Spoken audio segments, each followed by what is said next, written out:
ലഹരിക്കെതിരെയുള്ള പോരാട്ടത്തിന്റെ ഭാഗമായി ഈ അധ്യയന വർഷം മുതൽ സ്കൂളുകളിൽ സൂംബ ഡാൻസ് പഠനവും ഉൾപ്പെടുത്തിയിരിക്കുകയാണ് വിദ്യാഭ്യാസ വകുപ്പ്.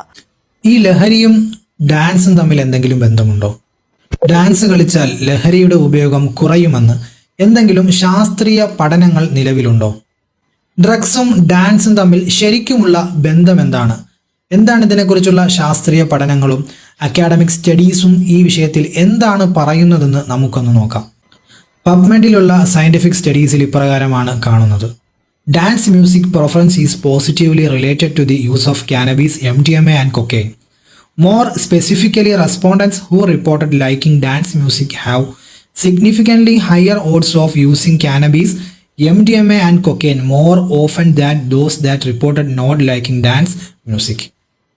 അതായത് ഡാൻസ് മ്യൂസിക്കും MDMAയും കഞ്ചാവും കൊക്കൈനും തമ്മിൽ അഭേദ്യമായ ബന്ധമുണ്ടെന്നാണ് പബ്മെഡിലെ ഒരു പഠനം പറയുന്നത്. ഇത് യുണൈറ്റഡ് സ്റ്റേറ്റ്സ് ഗവൺമെന്റിന്റെ ഒഫീഷ്യൽ വെബ്സൈറ്റ് ആണ്. മാത്രവുമല്ല, മറ്റൊരു പ്രധാനപ്പെട്ട കാര്യം, ഡാൻസ് മ്യൂസിക് ഇഷ്ടപ്പെടാത്തവരെക്കാളും കഞ്ചാവിൻ്റെയും MDMAയുടെയും കൊക്കൈനിൻ്റെയും ഉപയോഗം കൂടുതലായി കാണപ്പെടുന്നത് ഡാൻസ് മ്യൂസിക്കുകൾ ഇഷ്ടപ്പെടുന്നവരിലാണെന്നാണ് ഈ പഠനത്തിൽ വളരെ വ്യക്തമായി പറയുന്നത്. NYU അഥവാ ന്യൂയോർക്ക് യൂണിവേഴ്സിറ്റി, ആ NYUവിൻ്റെ ഒരു പഠനത്തിൽ ഇപ്രകാരമാണ് പറയുന്നത്. NYU study finds use of illicit drugs other than marijuana is 20% higher among teen rovers.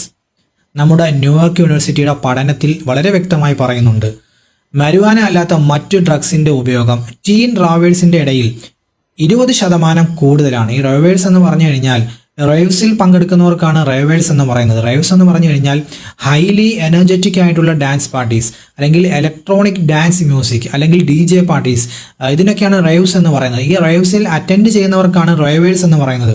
അപ്പോൾ കൗമാരക്കാരായ ഇത്തരത്തിലുള്ള പാർട്ടീസിൽ പങ്കെടുക്കുന്നവരിൽ 20% ഡ്രഗ്സിന്റെ ഉപയോഗം കൂടുതലാണെന്നാണ് NYU പറയുന്നത്. NYUവിന്റെ ഈ ഒരു പഠനത്തിന്റെ ടൈറ്റിൽ തന്നെ അഡോളസൻസ് ഡ്രഗ്സ് ആൻഡ് ഡാൻസിങ് എന്നാണ്. മറ്റൊരു പഠനം പറയുന്നത്, അതിന്റെ ടൈറ്റിൽ പ്രകാരമാണ് MDMA as a dance drug. The association between drugs and dancing extends back to ancient times.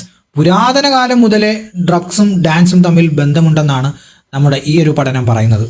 മാത്രവുമല്ല, 1983 ഡാൻസ് ഡ്രഗ് എന്ന പേരിൽ നല്ല രൂപത്തിൽ MDMA പല സ്ഥലങ്ങളിലും വ്യാപകമായി ഡിസ്ട്രിബ്യൂട്ട് ചെയ്യപ്പെട്ടു എന്നും ഈ ഒരു പഠനത്തിൽ കാണാം.